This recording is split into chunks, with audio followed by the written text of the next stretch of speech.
All right, Isaiah chapter 9. Isaiah chapter 9. Probably go ahead and go back to Isaiah 8, where we're going to really start. Actually, we'll go all the way back to Isaiah 7 to put it all together. But all right, but we're going to be in Isaiah 9 this morning. We're starting a little late, but we will do what we can to finish this. We're going to try. I don't know. We may have to use the next hour too. I don't want to do that, but we'll see. All right, let me shut this door. All right. Starting in Isaiah chapter 7. Let's see what you remember from Isaiah chapter 7. Isaiah chapter 7 begins with what situation developing?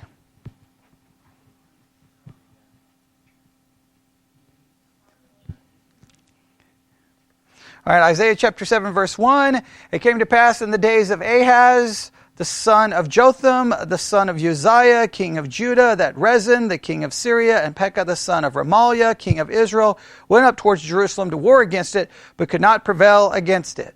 All right? So we have Ahaz, who's the king of where?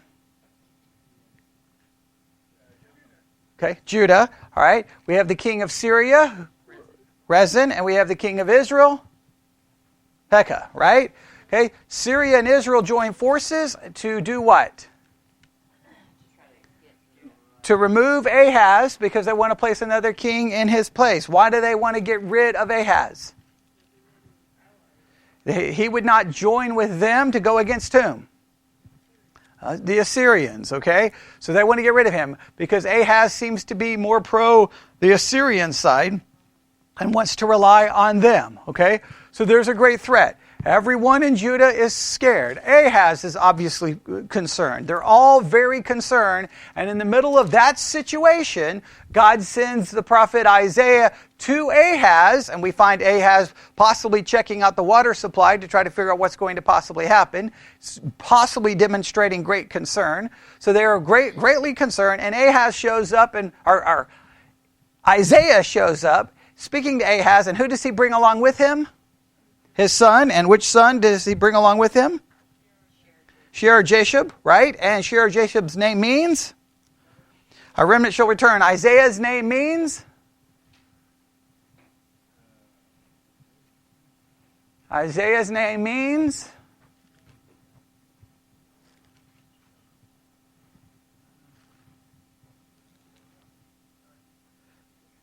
Nobody knows Isaiah's name? Jehovah is salvation. Okay, remember this is like absolutely critical to understanding this entire section, okay? Because the sons and Isaiah's names are all signs. Okay, all of their names are signs. So Isaiah shows up, just by the fact that his name is Isaiah, what is he to demonstrate to Ahaz? That salvation comes from whom? God. Shear-Jashub shows up. What's his name signifies to Ahaz? There will always be a remnant. No matter what happens, even if the worst thing happens, a remnant will return. A remnant will survive. Okay, so we have all of that. What is Ahaz's response to the word from Isaiah saying that this is not going to happen? What's his response? Because God says, "Hey, it's not going to happen, and you can ask a sign." And what is Ahaz's response? Okay, it's a false spirituality. I can't ask of a sign because I don't want to tempt the Lord. But in reality, Ahaz is committed to what? We talked about this last week. His way, his will, his word. Right? Remember we talked about that was the major theme? Okay, so Ahaz, because Ahaz has already made up his mind, he's going to rely on whom? The Assyrians, okay? And that really sets up the entire situation. Isaiah basically says, okay, you don't want a sign? I'm going to give a sign to the house of David, and that sign is whom?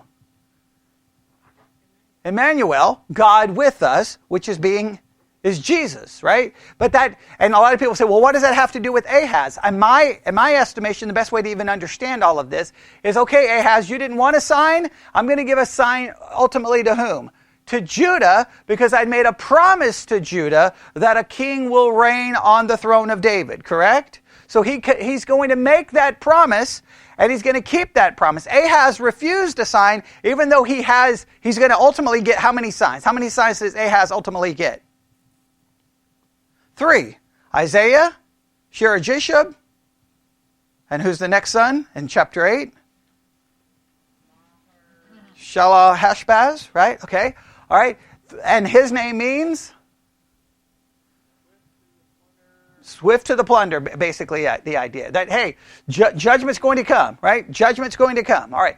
So, Ahaz really gets 3 signs. The sign, in a sense, that he doesn't ultimately get is the Emmanuel sign, which I think goes ultimately to Judah. All right. Now, what does Isaiah also tell Ahaz?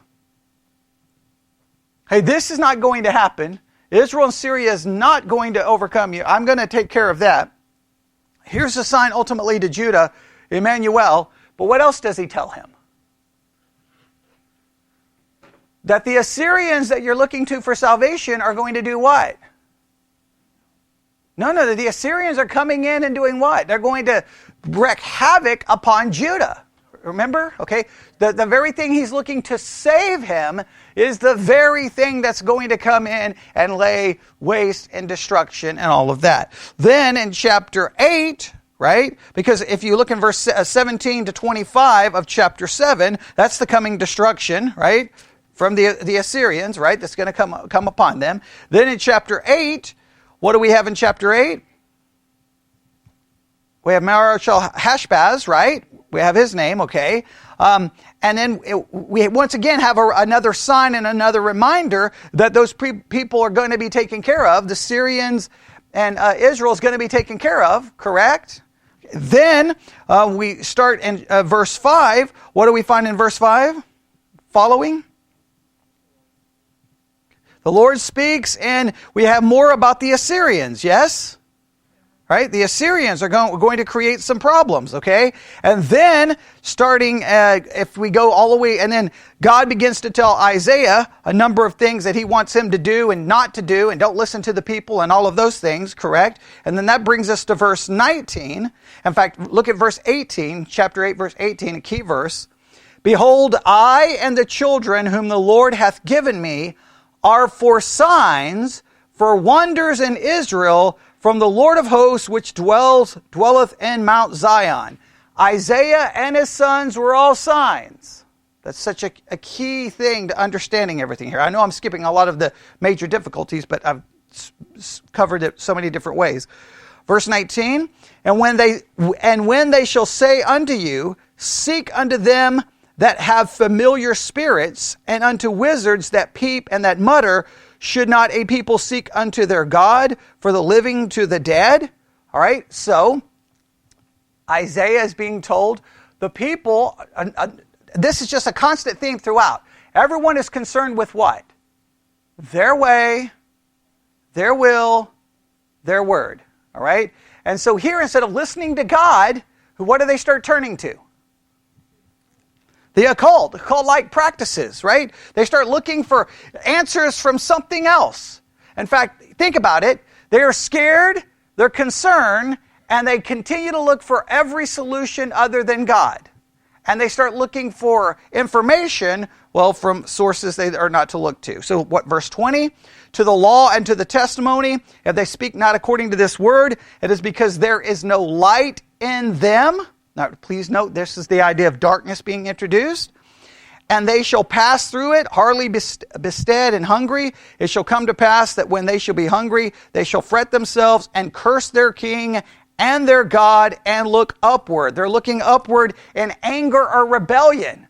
When all this bad things happen, they're going to become more angry, more upset, more rebellious. Right? They, in a sense, they're in a frightening situation. Think about this. They're going to turn to darkness, not to light for the answer, and that's only going to lead them into greater darkness. Everybody understand that? Okay. Verse 22, and they shall look unto the earth, and behold trouble and darkness, dimness of anguish, and they shall be, what? Driven to darkness. They're in darkness, they're going to turn to darkness, and they're going to end up where? and further darkness, okay? That is a major theme in this particular section, okay? Now, all of that brings us to where? Chapter 9, okay? Chapter 9. Any questions? Chapter 7 or chapter 8? That's the quickest review I can possibly do in those two chapters. I know I skipped a million issues, there's all kinds of difficulties in those passages, but I don't have time to work through all of them again, all right? There's so many issues in chapter 7 and 8 that people can never figure out, but I've done the best I can in all the weeks we've been covering it to figure it out. So now that brings us to chapter 9. And chapter 9 has its host of problems as well. The goal here is to see if we can try to work through them. All right, so everybody ready? I'm skipping all of my notes on everything before, and we're just coming to chapter 9. All right, first thing we need to try to do quickly is I'm going to try to establish a very basic outline. It's not a great one, but a basic one. The people who've been doing the Bible study exercises, everyone has worked on their outlines. So everyone has kind of a different approach. I'm going to try to do one that's simple and it's not the best, but I think it'll at least try to give us some places to group the verses together so we have some idea of what's going on. All right, everybody ready? All right, here we go. I'm going to break it down into 4 major parts. Number 1, I'm going to say the light revealed, Isaiah 9, verses 1 through 2. All right. The light revealed. If you look at verse 2, you'll see why I say that. The people that walked in darkness have seen a great light. Everybody's seen that. Please note, now this is where, okay, I don't have a lot of time to get into this, but I'll just mention this. In chapter 9 and a number of places, there's a number of times in Isaiah, a prophecy will be given, but it'll be spoken of in past tense. All right? That can really confuse you to no end. Why do you think in some cases it's spoken of in past tense? Like, hey, this has happened. Why do you think?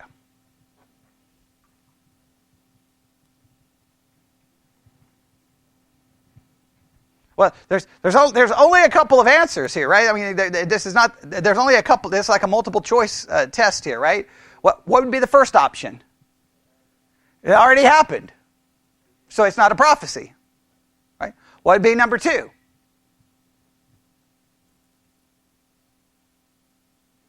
Okay, there's one. Okay, there's one option. What would be a second option?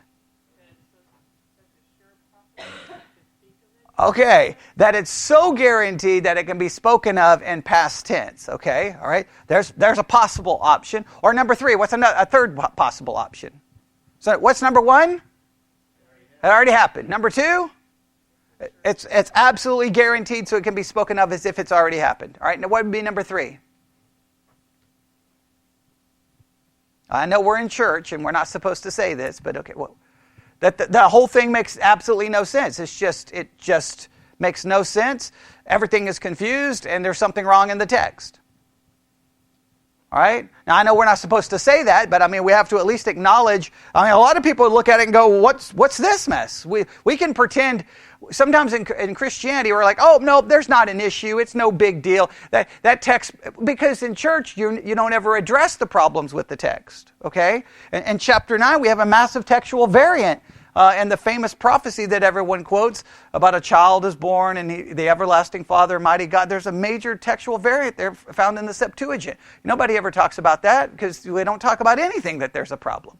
So we just have to acknowledge, sometimes when you see this, you're like, well, wait a minute, that's using past tense, and then you can get into the commentaries and like, well, should it be the past tense? Should it be this? And then there's all these arguments, and you can just like, I don't understand.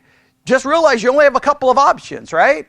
It's already happened, and so you got to look backwards to figure out when.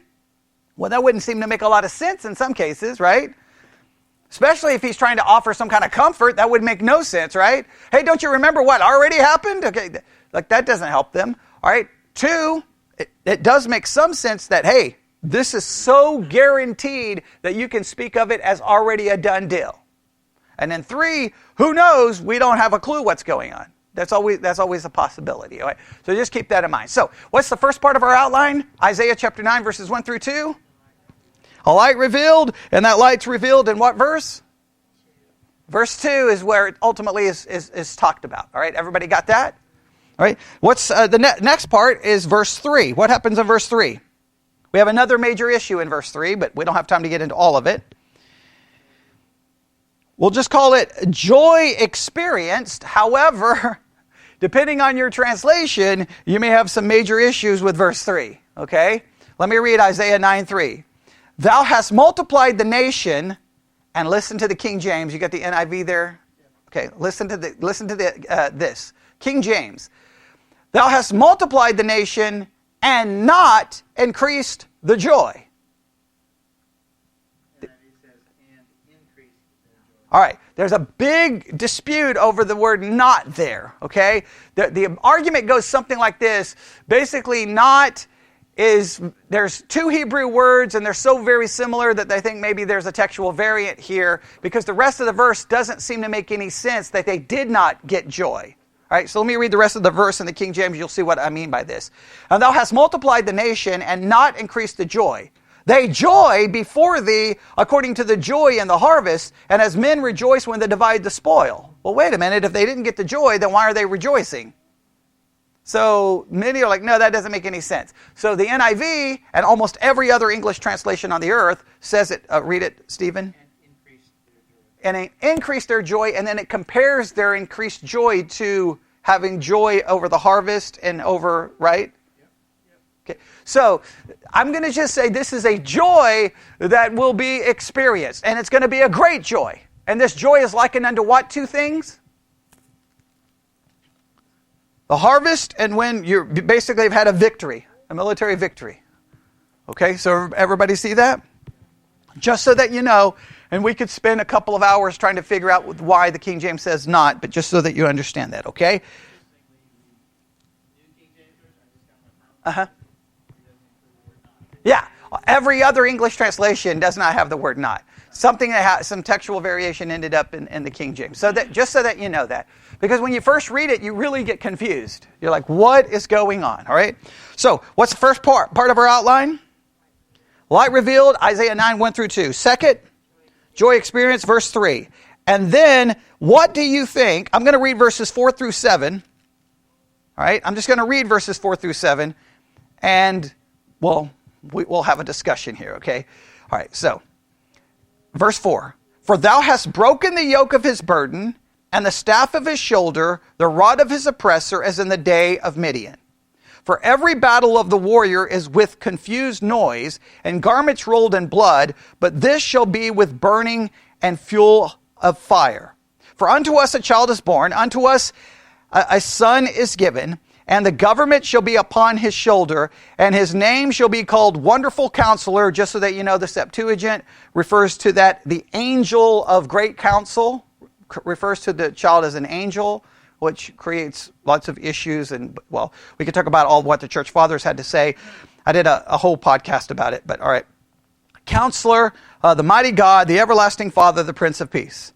Of the increase of his government and peace there shall be no end upon the throne of David and upon his kingdom, to order it and to establish it with judgment and with justice from henceforth even forever. The zeal of the Lord of hosts will perform this.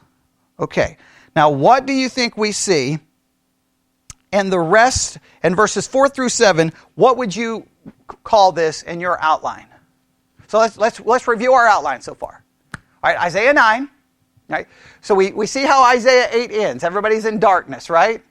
They're turning to the occult, and they're going from darkness into darkness into more darkness into more darkness. Yes? Because these people are all wanting their way, their will, their word, which leads to darkness.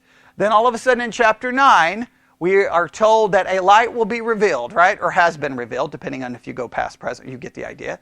All right? Then second thing, verse 3, a joy will be experienced. And then verses 4 through 7, what do you think is going on there?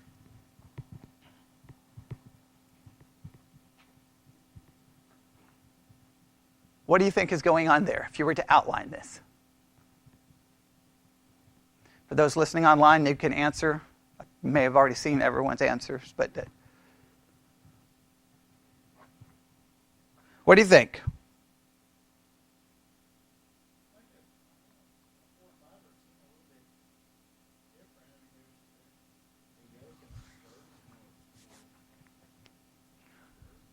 All right, well, to save time, I'll try to make it simple for everyone, okay? Everybody ready? So we have the light revealed, we have the joy experienced, and I believe in 4 through 7, we have the reasons for the joy. What's going to bring about the joy? Right? What's going to bring about the joy? Right? Start in verse 4. What's going to bring about the joy?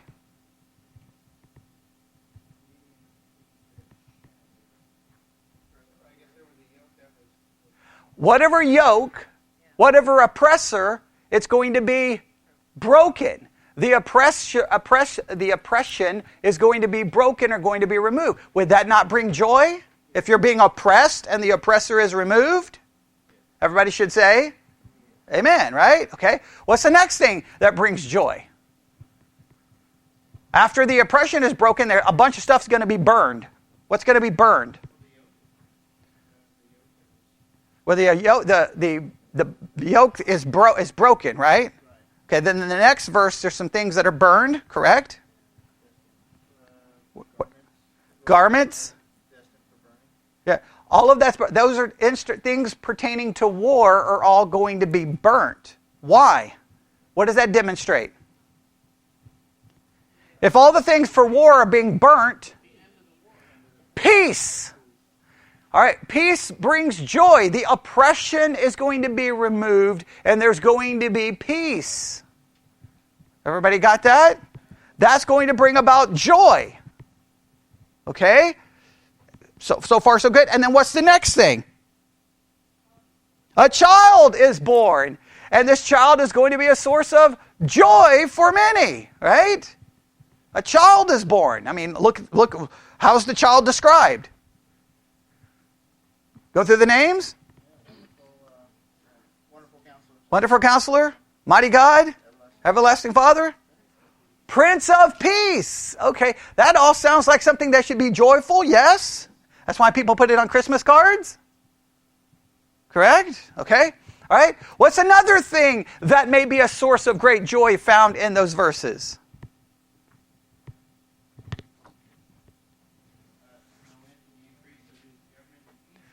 Government. You say, well, that's not a sense of great joy. Well, considering all of the craziness going on in chapter 7 and 8, any government's got to be better than Syria, Israel, Ahaz, or Tilgath-Pileser from Assyria. Agreed? Yeah, his government. The government of the child. Right. All right. This child is going to establish a government, and it's going to be better. All of that's going to bring great joy. Now, this is where this gets really, I just got to try to clean this up really quick, okay? Now, we have a light revealed, right? We have this promise of joy, correct? Then, the next thing that says is going to happen is the oppressor is going to be removed, right? The oppressor is going to be removed. Now, we have to ask ourselves, well, okay, what oppression is this referring to, right? Okay, so let's think this through. Even if you remove the Syrians and Israel, right, as somehow being the oppressor to Judah, okay, well, even if you do that, that doesn't fix everything, because who's going to come in on Judah? The Assyria. And even if you get rid of the Assyrians, Judah is going to continue to find problems, and when you ultimately open up the New Testament, where do you find them? Under the foot of Rome. So, does the oppression ever go away? And then when Jesus comes, does the oppression go away? So, what do you do here? Let me just show you. You already should know. What do you think the answers are in church history? On that verse about the oppression being broken. What do you think the answers are? Some will try to look for some historical film and go, see, well, the oppression was broken for like 5 minutes there. See, that fixes it. That really doesn't work. Okay, what's the second approach in church history?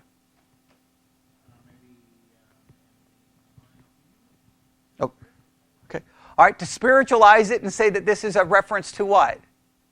salvation, and that the oppression of sin is broken, and that this has nothing to do with getting rid of the oppression of an actual government. So it's like, that's one possible approach. And then the third, Stephen, it hasn't happened yet, and that all the oppressors will be destroyed for the millennial kingdom where Christ will rule and reign, and the lamb and the lion will lay down together. All right?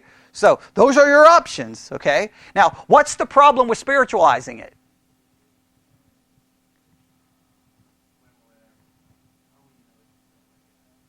Now, the problem with spiritualizing it is, let's go through it. In Isaiah 7, is Ahaz a real king? Is Judah a real nation? Is Syria a real nation? Was the king of Syria a real person? Israel, was it a real nation? Was the person ruling it real? Okay, when it makes the promise that a virgin will conceive and bear a son, we'll call his name Emmanuel, was it a real virgin and a real child? Okay, if everything in chapter 7 and everything in chapter 8 and everything in chapter 9 is talking about real people, real events, and real situations, then how in the world can you come along and go, but right here, that's spiritualized? Now, that's a hermeneutical issue.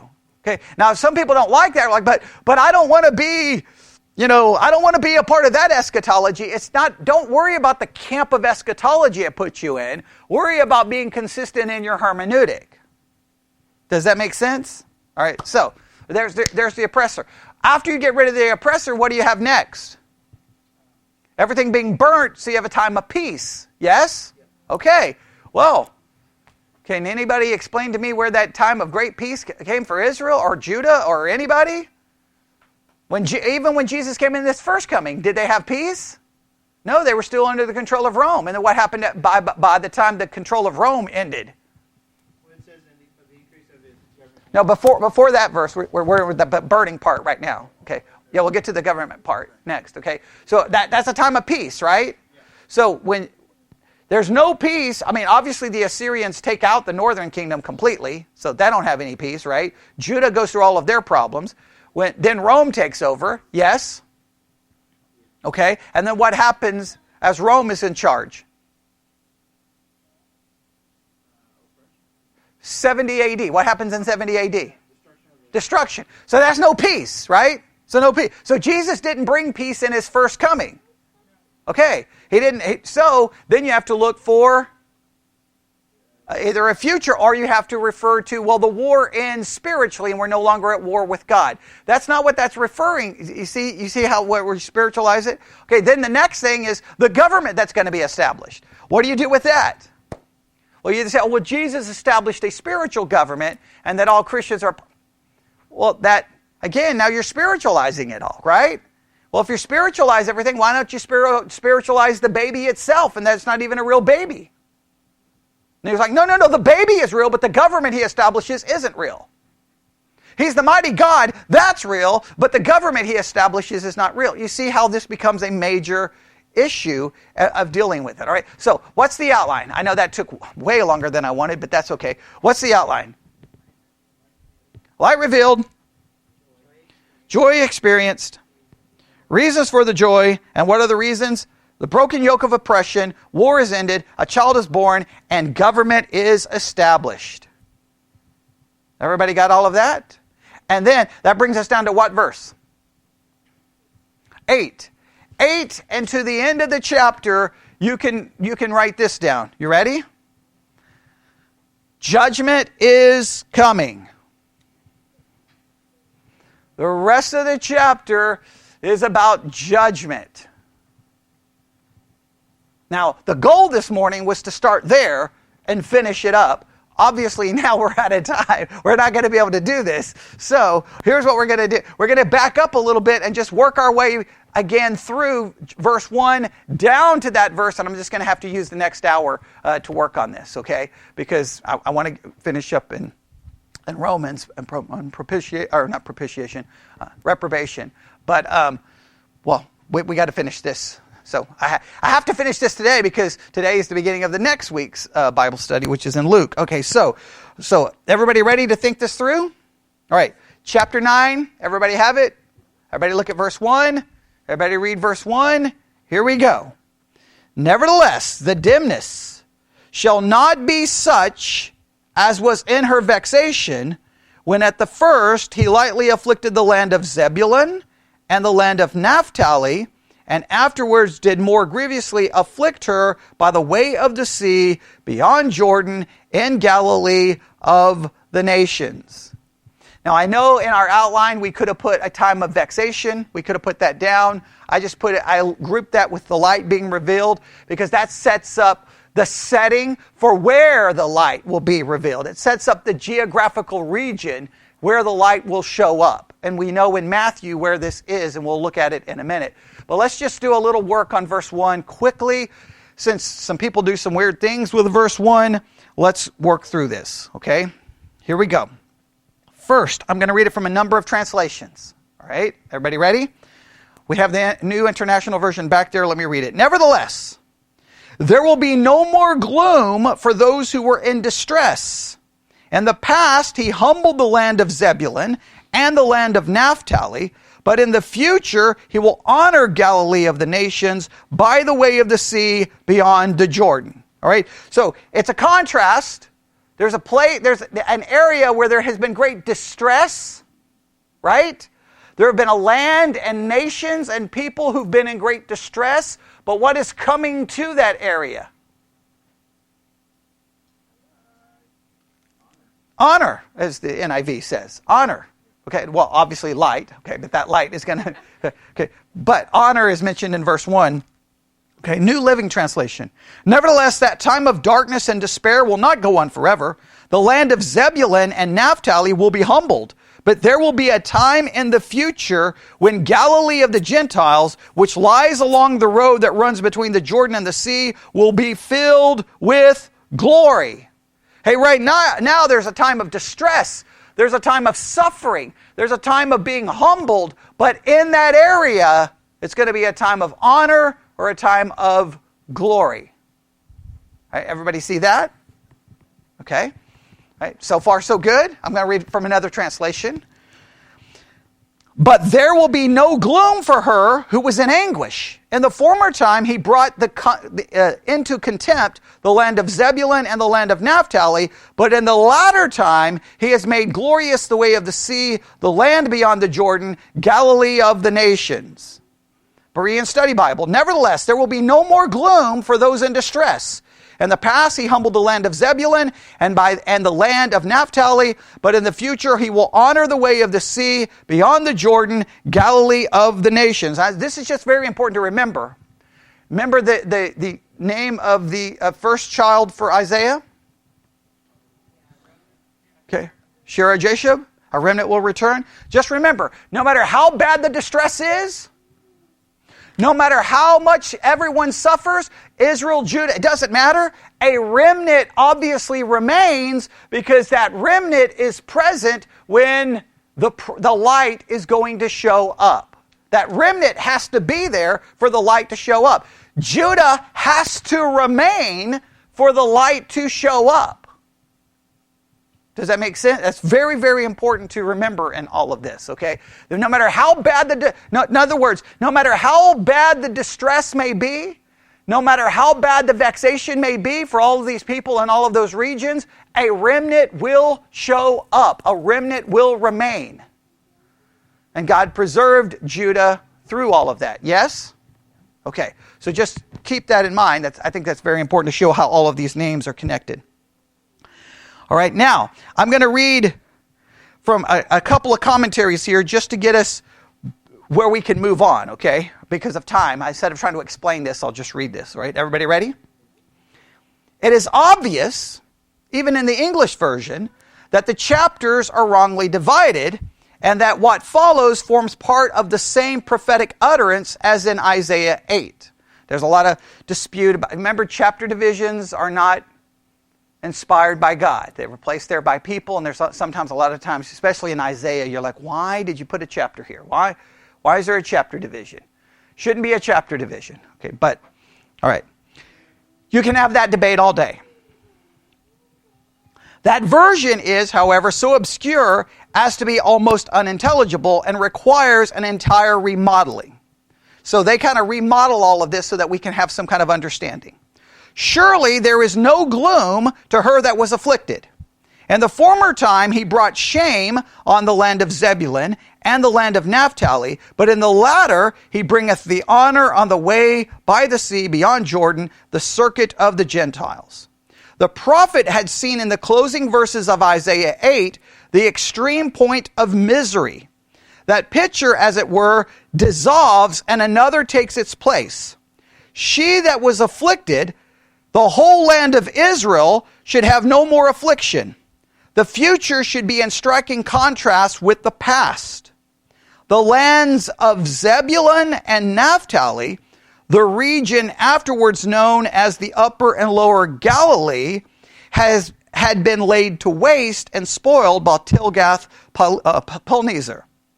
That same region, described by the prophet in different terms, the former representing the tribal divisions, the latter the geographical, is hereafter to be the scene of glory greater than Israel had ever known before.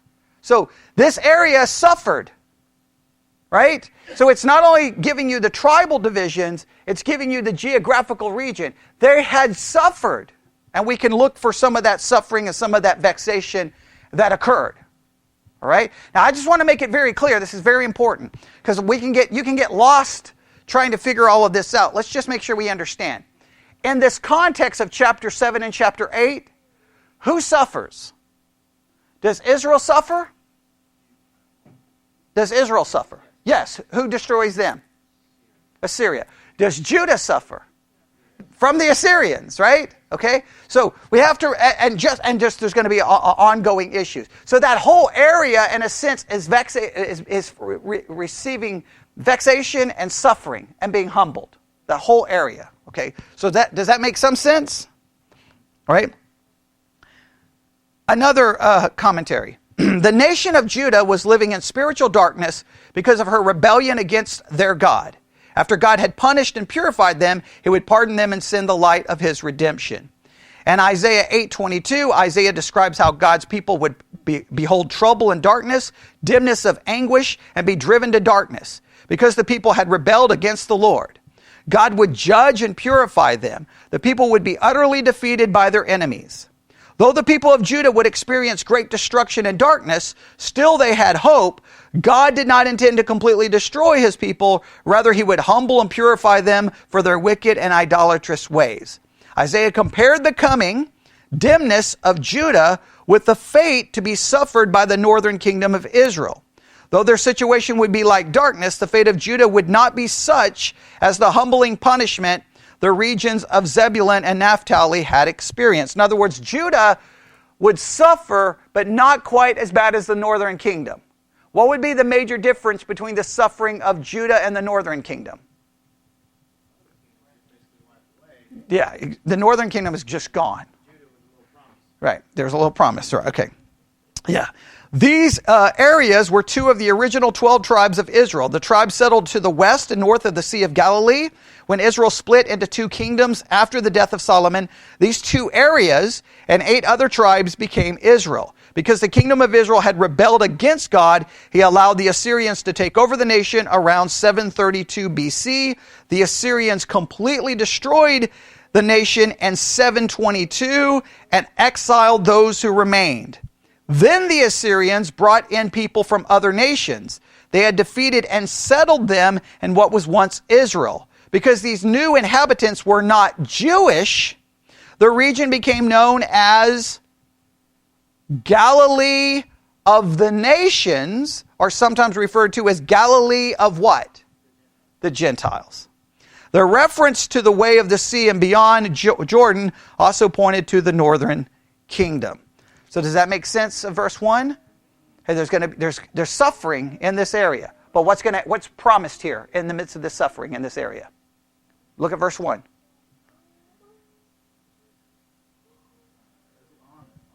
Honor or glory. All right? They suffered. Honor, glory. And they suffered because they wanted their way, their will, their word. Remember, I emphasized that over and over and over and over and over last week? Okay, now, that brings us to verse 2.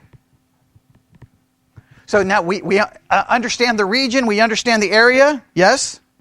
Okay, so anybody confused? No? Does that make perfect sense? All right, you have to say it makes perfect sense. Okay, all right. All right, you have no choice, okay? All right, we're almost out of time. All right, verse 2.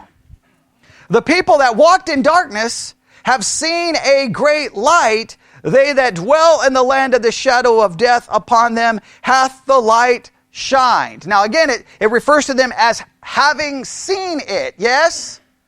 Having seen it, past tense. Now that word causes a lot of problems, right? Like, wait, what light have they seen? I'm so perplexed. I'm so confused. What's going on?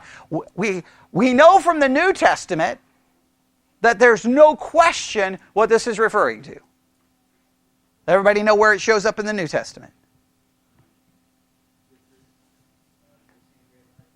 Matthew chapter 4. Go ahead and turn there. Matthew 4. This is very, very, very, very important. Matthew 4, is it verse 16 or verse 14 through 16? Yeah, let's go. Let me turn there. I was going to have you guys read it, but okay, Matthew 4. Okay, here we go. Matthew 4, verse 14. That it might... in fact, let's go back to verse 12. Now, when Jesus had heard that John was cast into prison, he departed into Galilee. Okay, that's important, right? Because that goes back to Isaiah 9, correct? And leaving Nazareth, he came and dwelt in Capernaum, which is upon the sea coast and the borders of Zebulun. And King James puts it Zebulun and Naphtali, right? I bet you the NIV how does it have them described? Zebulun and Naphtali. There you go, Zebulun and Naphtali, which goes right back to Isaiah 9. Yes, okay. And he goes there that it might be fulfilled, which was spoken by Isaiah the prophet, saying, the land of Zebulun, reading from the King James, and the land of Naphtali, by the way of the sea, beyond Jordan, Galilee of the Gentiles, the people which sat in darkness saw great light, and to them which sat in the region and shadow of death, light is sprung up. And then how does this light appear? It appears in Jesus, but specifically in what way? What does he do in verse 17? Repent, for the kingdom of heaven is at hand. Listen, now I think it's fascinating. The whole section, they wanted their way, their will, their word. The light shows up and says what? His word, telling them to turn from their way and their will. Isn't that kind of fascinating? Right? I think that everybody should go, ooh, that's really good, because I think that's really good right there, okay? Right? That everyone that should be impressed, because that's a very important point right there. Right? Everybody see that? All right, so now I'm going to go back. I'm going to do a little reading here on verse 2. The people that walked in darkness, those to whom Isaiah was speaking, the rebellious inhabitants of Judah, though at this point they were doing relatively well, they were living in spiritual darkness, separated from God because of their failure to honor and serve Him. The days were coming when the Babylonians would completely destroy Jerusalem and the temple. Anybody know when the Babylonian destruction occurs? 587, 586. Now this is very important. Now why is this so important? Remember back in Isaiah 9? We got about the oppressor being removed and all the things of war. Well, wait. Okay, so clearly that doesn't apply to Israel, because why? The Assyrians wiped them out. Well, if you say Judah, well, the Assyrians are getting ready to come upon them. After the Assyrians, who's coming upon them? The Babylonians, and they'll be in captivity for how long? 70 years. After they come out of Babylonian captivity, you have a relatively short amount of time, and where are they going to find themselves? Under the control of. So, in other words, anywhere where you try to find some fulfillment of some of these prophecies, they fall apart in a literal way. Does that make sense? I cannot stress that enough. That's why the timeline is so important. That's why the timeline, you've got to know the timeline. I've only got a couple of minutes. If you heard the sermon review I did yesterday, because we've been listening to sermons on Isaiah 9, it's so frustrating. It's basically a mega church with multiple locations. He's got who knows how many thousands of people listening to him, and we're listening to his sermon on Isaiah 9, and I'm just like, I don't understand. Okay, first of all, he refers to Ahaz as the king of Israel. He's not the king of Israel. It's the divided kingdom. Secondly, not only does he say he's the king of Israel, he then says that this prophecy that we're reading about happens in like 500 something. Well, it can't happen in 500 something because Ahaz dies in 700 something. So like he's got the wrong time, it's like he makes every known mistake you can make. And I'm like, how are you the pastor of a mega church? You know why? Because nobody in the pews cares. Nobody cares if you get the time right, the names right. They don't care. Just throw out a little verse about Jesus for Christmas, and then everyone's happy to go home and get home by noon so they can get to the buffet. Nobody cares. But that's unacceptable mistakes. I mean, how in the world can you be preaching in Isaiah 9? Did he not read chapter 7? Does not chapter 7 clearly identify who the king of Israel is? Doesn't it clearly identify who the king of Judah is? Isn't this whole prophecy fall in the context of Ahaz scared of the king of Israel, so therefore he's turning to the Assyrians? I mean, how do you miss this? This is like, junior high Sunday school classroom stuff. But he's preaching from a pulpit in a mega church. I want to say mega in the sense compared to us, not mega compared to Joel Osteen, but you know what I'm saying, a large church with multiple campuses. I'm like, how does that happen? Because nobody in the pew could care. They could care less. They could care less. No, and everyone will have no problem this Christmas going to a little church where they read little Isaiah 9:6, and everybody's like, oh, how beautiful. They don't have a clue of the context. They don't have a clue of anything going on, and nobody cares. And I get irritated when I hear people in the church say, well, they were never taught.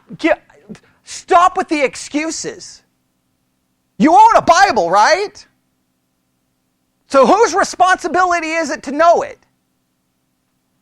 Yours. So when people sit in churches and do that, it's their fault. They allow that to happen. Because I can't even, to this minute, I'm still so frustrated by what I heard, because I'm like, okay, we'll just review a sermon. I just picked one from the Edify Christian podcast app. I'm like, oh, here we go. And I'm like, what in the world? It was so messed up. He got so much wrong, and it's like just basic stuff. Now, I agree. Is it difficult to work through all of this? We got all kinds of names and places? Yes, but it's our job to figure it out.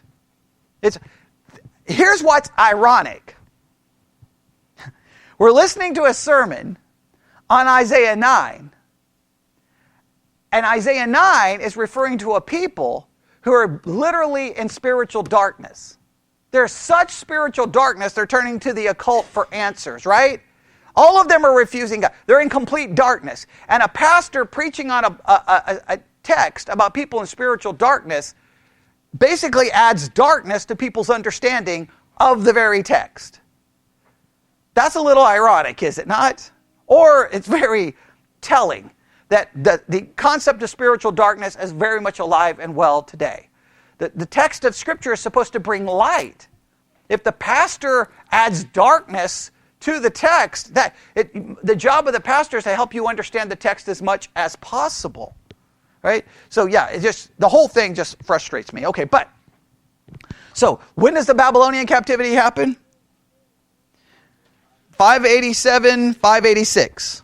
All right? Now, and most of the people who were left to Babylon as exiles. However, God's plan was not to utterly destroy, but to restore and purify a remnant in the land. In the 6th century BC, God worked through leaders like Ezra and Nehemiah, bring light to his people. And at that time, the darkness suffered by the people of Judah would be swept away by a great light as God allowed them to return to Jerusalem, all right, and rebuild the wall. And we know. And there's a little bit of, some people think that fulfills a lot of this, yes? Oh, see, there was light there. There was the oppression was broken. And a lot of people think that fixes all of it. The only problem is it doesn't last. It's very temporary. Okay, so just know that some people would point to the Babylonian return from the Babylonian captivity as possibly maybe trying to fulfill some of this, but it doesn't work great. All right? Isaiah's prophecy was speaking of another greater fulfillment. And the gospel, Matthew quoted from Isaiah 9 to describe how Jesus fulfilled Isaiah's prophecy. Matthew told how Jesus left Judea, went to Galilee to begin his public ministry, and in doing so, he brought light of his witness. Okay? Does that make sense? All right, now, let's just do this quickly because we're out of time. Okay, in Isaiah 7, right? Isaiah 7, quickly look. Where is the prophecy about Jesus specifically in Isaiah 7? Everybody should know where they are. Everybody should have these memorized. 14, okay. That prophecy deals with his what? His incarnation. Okay. Is there a prophecy of Jesus in chapter 8?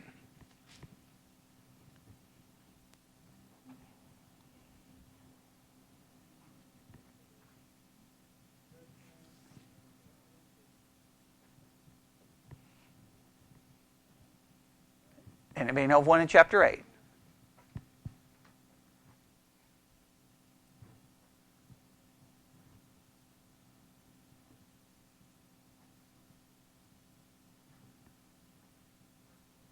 Okay, what does it say in verse 14?